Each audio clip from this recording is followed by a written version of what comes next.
الله الرحمن الرحيم. نحمده ونصلي على رسوله الكريم، أما بعد. عن أبي هريرة رضي الله تعالى عنه قال قال رسول الله صلى الله عليه وسلم: من أفطر يوما من رمضان من غير رخصة ولا مرض لم يقض عنه صوم الدهر كله وإن صام. حضرت ابو ہریرہ رضی اللہ تعالیٰ عنہ سے یہ روایت مروی ہے. وہ روایت کرتے ہیں جناب نبی کریم صلی اللہ علیہ وسلم سے کہ آپ نے ارشاد فرمایا کہ جو شخص رمضان کا ایک روزہ بھی کسی رخصت یا بیماری کے بغیر چھوڑ دے، اس کی قضا وہ ساری زندگی کے روزے سے نہیں ہو سکتی، خواہ وہ ساری زندگی روزے رکھتا ہے. اس حدیث سے رمضان کے روزوں کی اہمیت کا اندازہ ہوتا ہے کہ رمضان کے ایک روزے کی بھی کیا اہمیت ہے. ایک تو یہ ہے کہ آدمی شرعاً معذور ہے، شرعاً اسے عذر ہے، شریعت نے اسے رخصت بھی ہے کہ تم روزہ نہ رکھو، یہ غلط مسئلہ ہے. لیکن ایک آدمی ہے شرعاً نہ وہ معذور ہے اور نہ شرعاً اسے رخصت حاصل ہے، البتہ کاہلی کی وجہ سے یا سستی کی وجہ سے یا عدم ہمت کی وجہ سے کرنی ہے، یہ عادت نہیں روزہ رکھنے کی. اب اس کے اوپر بڑا شاہ گزر رہا ہے کہ میں کیسا روزہ توڑ دیتا ہے. تو یہاں حدیث شریف میں ہے کہ اگر پوری زندگی کی روزہ رکھتا رہے گا تو روزے کی اگر قضا کر لے گا تو قضا تو ہو جائے گی، لیکن رمضان کے روزوں کا جو ثواب ہے، رمضان کے روزوں کا جو اجر ہے، ساری زندگی میں روزے رکھتا رہے لیکن اس ایک روزے کے رمضان کے ایک روزے کے ثواب کے برابر نہیں ہو سکتا. اور جس شخص کو رمضان کا مہینہ نصیب ہوا اور صحت کے ساتھ اس نے رمضان کے روزے رکھے تو گویا کہ اس شخص نے اپنے جسم کی زکات ادا کر دی. جس طرح بنیادی مال اگر آدمی کے پاس ہو اور اس پر زکات ہوتی ہو تو زکات ادا کرنے سے بقیہ مال پاک ہو جاتا ہے، صاف ہو جاتا ہے. اسی طریقے سے جسم کی جو زکات ہے وہ روزہ رکھے گا تو جسم کی زکات ہو جائے گی، ادا ہوگی. اب اللہ نے چاہا انشاءاللہ اس روزے کی برکت سے صحت بھی حاصل ہوگی، تندرستی بھی اللہ تعالیٰ اسے عطا فرمائیں گے اور ہر طرح کی بیماریوں سے اور آزمائشوں سے اللہ تعالیٰ اسے محفوظ رکھیں گے. اور ہم نے تو بہت سارے ایسے لوگوں کو بھی دیکھا اور بہت ساری ایسی مثالیں بھی اور آپ کے سامنے بھی ہوں گی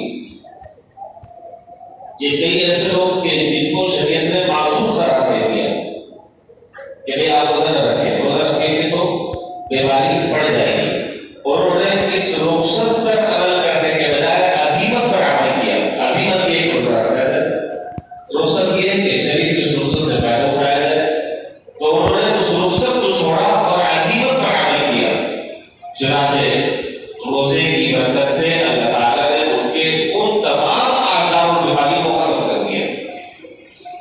اور بہت سارے لوگ آپ کو ایسے بھی دیکھیں گے کہ جنہیں کوئی قصور نہیں تھا روزہ رکھنے سے، کوئی چیز مانگے اور رکاوٹ نہیں تھی روزہ رکھنے میں، لیکن کب ہمتی کی وجہ سے یا سستی کی وجہ سے روزہ نہیں رکھا. اللہ تعالیٰ نے پناہ میں رکھے، اللہ تعالیٰ نے طرح طرح کی بیماریوں میں مبتلا کر دیا، طرح طرح کی پریشانی میں مبتلا کر دیا.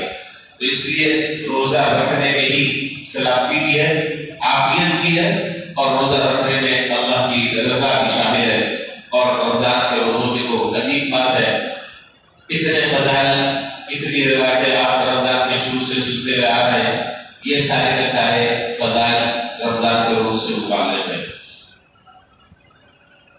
امام ابن خزیمہ رحمہ اللہ یہ روایت بھی بڑی سننے کے قابل ہے. امام ابن خزیمہ رحمۃ اللہ علیہ یہ روایت نقل کرتے ہیں کہ جناب نبی کریم صلی اللہ علیہ وسلم نے ارشاد فرمایا کہ ایک مرتبہ میں سو رہا تھا، میرے پاس وہ آدمی ہے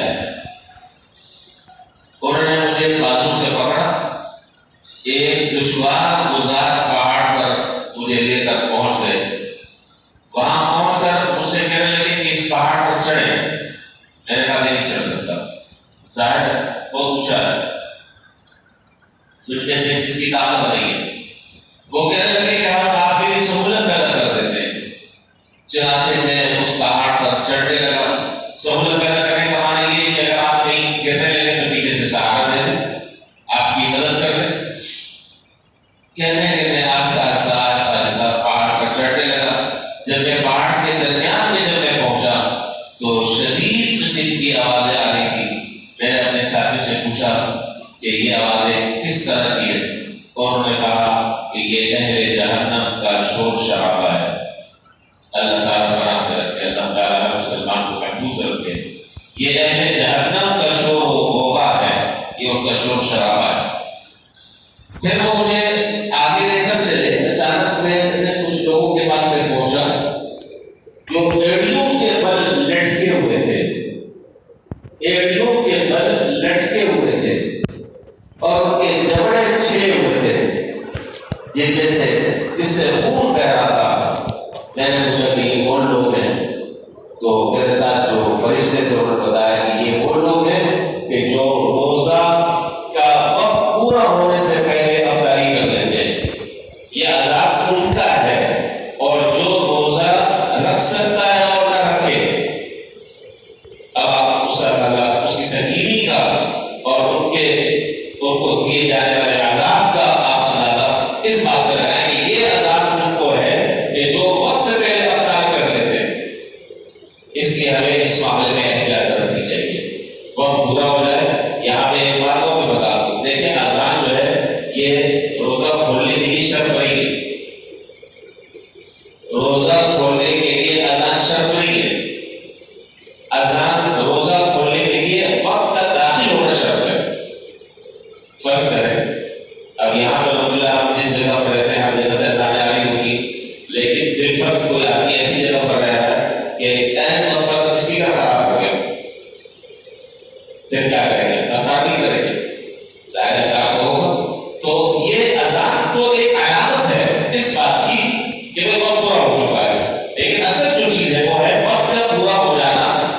وقت پورا ہو جائے, اطمینان ہو جائے, بس آپ افطار کریں, آپ افطار کریں. لیکن وقت داخل ہونے سے پہلے جلد بازی میں افطار اللہ تعالیٰ کر دیتا ہے. صبح سے لے کر شام تک یہ ہوگا, ایک چند منٹ کا مسئلہ ہے. اگر چند منٹ سے انتظار کر لیں تو کون سی کام آ جائے گی.